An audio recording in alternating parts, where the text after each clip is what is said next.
పొదుపు ఒక కుదుపు కుదిపేసింది. పొదుపు మంత్రం పాటించమని ప్రధాని మోదీ చెప్పిన వెనుక గల మతలబ్ ఈ పార్టీకి దేశ ప్రజలకు అర్థమైంది. పొదుపు మంత్రం పేరు చెప్పిన పెట్రోల్ డీజిల్ ధరలు పెంచారని ప్రజలు ఆందోళన వ్యక్తం చేస్తున్నారు. అదేవిధంగా తమపై మోయని భారం వేశారని ఆవేదన చెందుతున్నారు. నల్గొండలో పెట్రోల్ డీజిల్ ధరల పెంపుపై వాహనదారుల స్పందనకు సంబంధించి లేటెస్ట్ అప్డేట్స్ మా ప్రతినిధి తెలంగాణ బ్యూరో చీఫ్ కిరణ్ అందిస్తారు.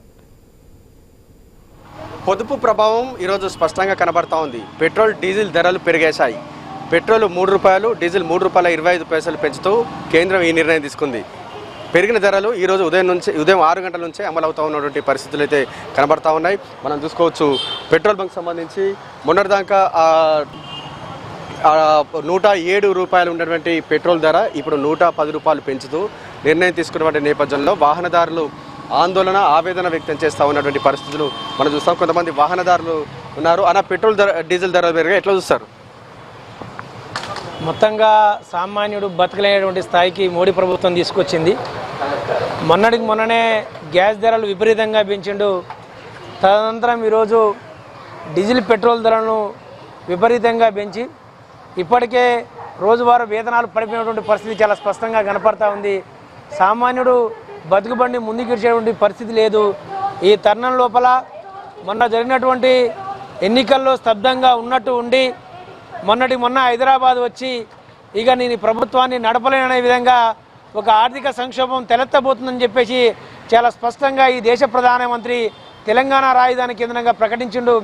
అందుకు మొన్న మాట్లాడినటువంటి మాటలకు ఈరోజు పెరిగినటువంటి రేట్లకు పెట్రోల్ డీజిల్ రేట్లకు చాలా స్పష్టంగా అద్దం పడతా ఉంది. మరీ ముఖ్యంగా మోడీ తీసుకొచ్చినటువంటి ఈ విధానాలు చూస్తూ ఉంటే అమెరికా యొక్క ట్రంప్ అడుగుజాడల్లో ట్రంప్ అనుసరిస్తున్నటువంటి విధానాలను ఖండించకుండా అమెరికాకు దాసోహమై ఈరోజు మోడీ భారత ప్రజలను మొత్తంగా కూడా ఈరోజు తాకట్టు పెడుతున్నటువంటి పరిస్థితి కనపడతా ఉంది.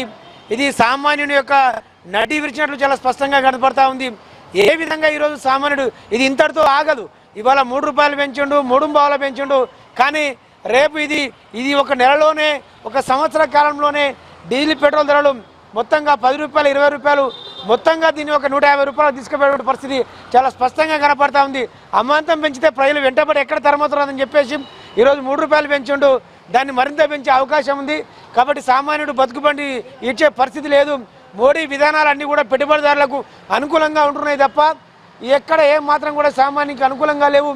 బతికితే ఆరకొర ప్రభుత్వ ఉద్యోగులు బతికే పరిస్థితి ఉంది. కానీ సామాన్యుడు రోజువారీ వేతనాలు లేనటువంటి శ్రామికుడు బతికేటువంటి పరిస్థితి లేదు. కాబట్టి తక్షణమే ఈ దేశ ప్రజలకు క్షమాపణ చెప్పు పెంచినటువంటి రేట్లను తగ్గించాల్సినటువంటి బాధ్యత ఈ మోడీ ప్రభుత్వంపై ఉందని. తెలంగాణతో పోలిస్తే గుజరాత్లో, ఉత్తరప్రదేశ్లో, కర్ణాటక, తమిళనాడులో పెట్రోల్ ధరలు తక్కువ ఉన్నాయి. అంటే ఎక్కడ లోపం ఉందంటారు? రాష్ట్రం కూడా భారం పెంచుతుందంటారా? ఇక్కడ రాష్ట్రాల మధ్య పోల్చి చూసినట్లయితే ప్రధానంగా ఇక్కడ ఏదైతే కేంద్రం ఈ క్రూడ్ ఆయిల్కి సంబంధించినట్టు కావచ్చు, పెట్రోల్కి సంబంధించినట్టు కావచ్చు, డీజిల్కి సంబంధించినట్టు కావచ్చు, ఈ విషయం లోపల రాష్ట్రాల మధ్య కూడా చాలా స్పష్టమైనటువంటి వ్యత్యాసం కనపడతా ఉంది. దీనికి ప్రధాన కారణం కేంద్రం అనుసరిస్తున్నటువంటి విధానాలే తప్ప దీనికి సంబంధించినటువంటి పూర్తి బాధ్యత కేంద్రమే అనుసరించాల్సి ఉంటుంది. దానిపైన ఒక ఏకీకృతమైనటువంటి విధానం తీసుకోవాల్సి ఉంటుంది తప్ప ఒక రాష్ట్రం పైన ఒక రకమైన ప్రేమ, మరొక రాష్ట్రం పైన మరొక రకమైన ప్రేమ, ఇది మోడీ ప్రభుత్వం అందిస్తున్నటువంటి ద్వంద్వ విధానానికి నిరసనంగా చాలా స్పష్టంగా కనపడతా ఉంది.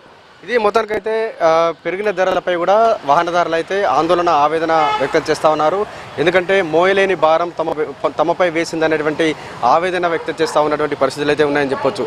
ఎక్కడైనా దేశంలో ఇటువంటి ఆర్థిక వ్యవస్థ లాంటి విపత్తు వచ్చిన నేపథ్యంలో కేంద్ర రాష్ట్ర ప్రభుత్వాలు భారం మోయాలి, కానీ తమపై ఎందుకు భారం మోపుతున్నారనేటువంటి ఆవేదన కూడా వ్యక్తం చేస్తూ ఉన్నారు. కెమెరామెన్ రాజుతో కిరణ్, నల్గొండ.